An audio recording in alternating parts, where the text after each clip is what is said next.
You are the former Prime Minister of Pakistan. Explain to our viewers watching in America tonight what you believe is the state of democracy, of freedom, of human rights in Pakistan tonight. How bad is it?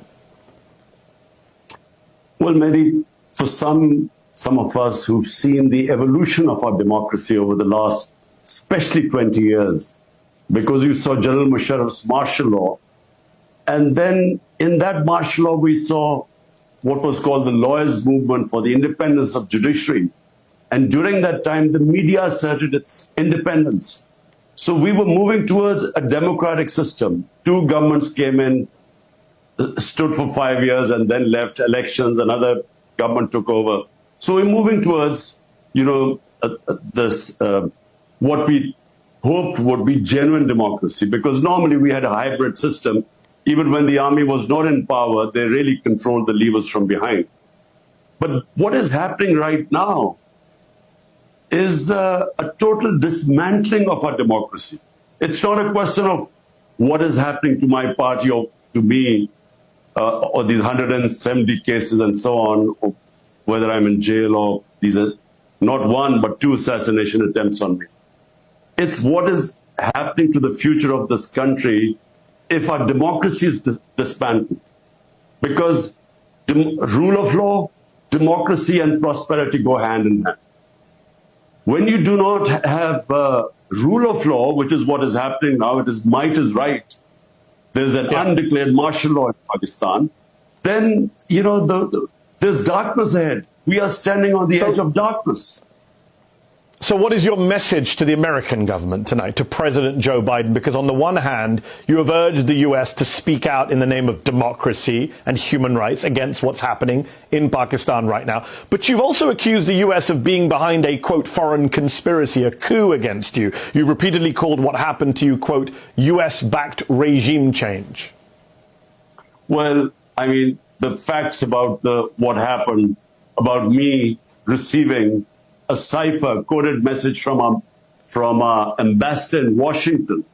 This is 6th March 22, which said that the American official, Undersecretary of State, telling our ambassador in an official meeting that unless you get rid of Imran Khan in a vote of no confidence, there'll be consequences. And then the vote of confidence, no confidence, takes place the next day.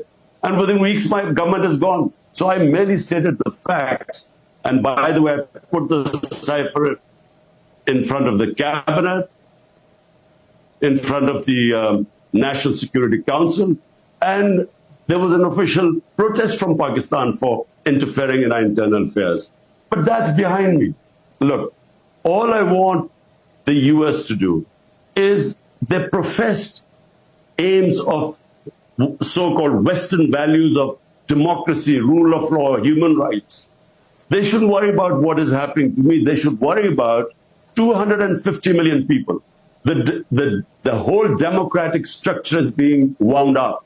And as I said, we have an undeclared martial law. Surely this is not what the Western countries should want. They should just speak out against it. So obviously the Biden administration denies being involved in your ejection from power. The current Pakistani government is clearly afraid of you, hence the mass arrests, the talk of banning your party, the more than 150 legal cases against you. They've said you're a bigger threat to the country than Indian Prime Minister Narendra Modi, rather ridiculously. Do you believe that if elections are held on time in October of this year, that your besieged party can still win and that you can still be Prime Minister again? Surely that's a pipe dream now. Look, since I've been ousted, out of the 37 by-elections held, 30 have been swept by my party, despite the total support of the establishment to these 12-party coalition. So clearly they are scared. This whole thing, which happened to us after 9th May, when I was abducted from within the High Court, abduction, and the way that they abducted me as if I was some terrorist. So the reaction to that was used as a way of just clamping down, crack down on my party. We equated to what Hitler did after the 1933 burning of the German parliament. He cracked down on the communists and wiped them out. This is what's happening now. How could a few cases of arson be made a reason for 10,000 of our workers in jail. And every day people are being put in. My entire leadership is in jail. The only way the leadership can come out of jail if they renounce being part of my party. So it's never happened in this country before. Women have never been put in jail. The entire media has been muzzled.